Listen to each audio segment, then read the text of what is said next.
మీనరాశి ఫలితాలు. ఈ మీనరాశికి ఏలినాడు శని ప్రారంభమై సంవత్సరం 6 మాసాలు. తర్వాత కుజుడు అర్ధాష్టమంలో ఉన్నాడు, శని ద్వాదశంలో ఉన్నాడు. చాలా ప్రమాదకరమైనటువంటి పరిస్థితి. ఈ శని మీనంలోకి రావడానికి సంవత్సరం పడుతుంది.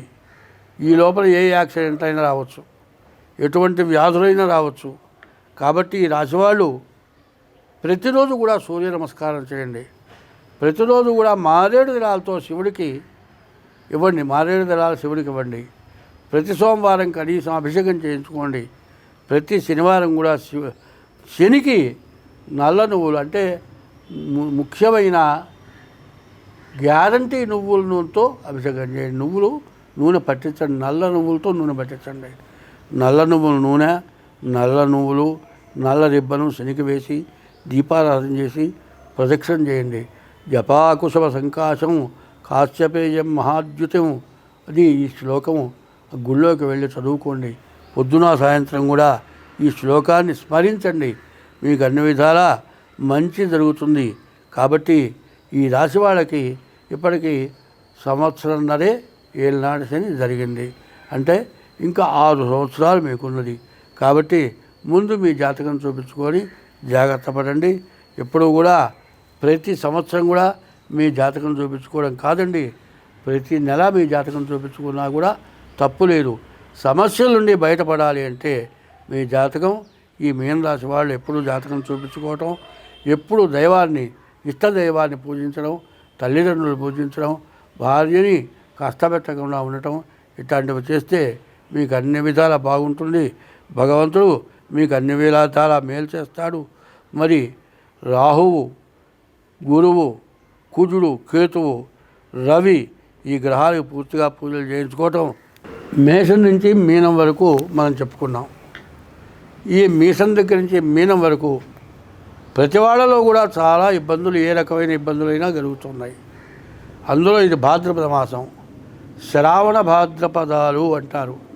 ఈ శ్రావణ భాద్రపదాలు కష్టాలకి, ఇబ్బందులకి, ప్రమాదాలకి బాగా ఉపయోగపడేటువంటి సమయం. ఇటువంటి సమయంలో ఎప్పుడు కూడా దైవాన్ని నమ్మాలి, జాతకాన్ని నమ్మాలి, జ్యోతిష్యం చూపించుకోవాలి, దైవాన్ని పూజించాలి. ప్రతిరోజు కూడా దైవ దర్శనం చేసుకోవాలి. శ్రావణ మాసం అమ్మవారి పూజ, భాద్రపద మాసం వినాయకుడు పూజ. ఈ వినాయకుడు పూజ మట్టితో చేసినటువంటి వినాయకుడు, మరి బంగారం పెట్టి బొడ్డుకి వినాయకుడిని పూజించండి. ప్రతిరోజు కూడా వినాయకుడు భోజన ప్రియుడు. ఏదో ప్రసాదం చేసి అందరికీ ప్రసాదం పెట్టండి. ఈ ఏలినాటి శనిలో ఎవరైతే వినాయకుడు పూజ ఈ 9 రాత్రులు, నవరాత్రులు అంటారు, 9 రాత్రులు గణపతి పూజ ఎవరైతే చేస్తారో, మేషం దగ్గర నుంచి మీనం వరకు ఈ రాసుల వాళ్ళకి అందరికీ కూడా ఎటువంటి ఇబ్బంది కలదు. ఈ బుధుడు, ఈ గణపతి ఏంటంటే గణనాథాయ నమః, గణేశాయ నమః, గ్రహ శాసనాయ నమః, గ్రహాధిపతయే నమః అని ఇట్లాంటి నామాలు ఉన్నాయి. గ్రహాలను శాసిస్తారట ఆంజనేయ స్వామి, గణపతి ఇద్దరు కూడా తక్కువ కాదు, ఇద్దరు సమానులే. ఉత్తర దేశానికి వెళితే ఇక్కడేమో ఆంజనేయ స్వామికి సింధూరం పూస్తాం, మరి ఉత్తర దేశంలో గణపతికి కూడా సింధూరం పూస్తారు. గణపతి, ఆంజనేయుడు విశేషమైన దేవతలు. వాళ్ళని పూజిస్తే ఎటువంటి దోషాలైనా పోతాయి. ఎవరైనా సరే, ఇప్పుడు హనుమాన్ చాలీసా ఎవరైతే ప్రతిరోజు పఠిస్తారో ఏ దోషం ఉండదు, శని దోషం పూర్తిగా పోతుంది. ఒక్కరోజు కూడా మానకుండా ప్రతిరోజు ఏలినాడు శని ఉన్ననాడు కూడా మరి ఈ హనుమాన్ చాలీసా పఠించండి. ఎప్పుడు కూడా మంగళవారం, శనివారం శనిని పూజించండి. మంగళవారం, శనివారం మరి ఆంజనేయ స్వామిని పూజించండి. సోమవారం ఈశ్వరుని పూజించండి. మీకు ఎటువంటి ఇబ్బందులు లేకుండా, ఎటువంటి కష్టాలు లేకుండా భగవంతుడు రక్షిస్తాడు. కాబట్టి 26వ తారీఖు రోజున మరి అమృత మృత్యుంజయ పాశుపదం అనేది జరుగుతుంది. అది బాగా ఖర్చుతో కూడుకుంది. ఉదయం నుంచి సాయంత్రం దాకా జరుగుతుంది. ఎటువంటి బాధలు, ఎటువంటి వ్యాధులు, ఎటువంటి అప్పులు ఎటువంటి సమస్యలు ఉన్నా అందులో మీ గోత్రనామాలతో ఆ పూజ జరిగితే అన్ని రకాల బాధలు కూడా నివృత్తి అవుతాయి.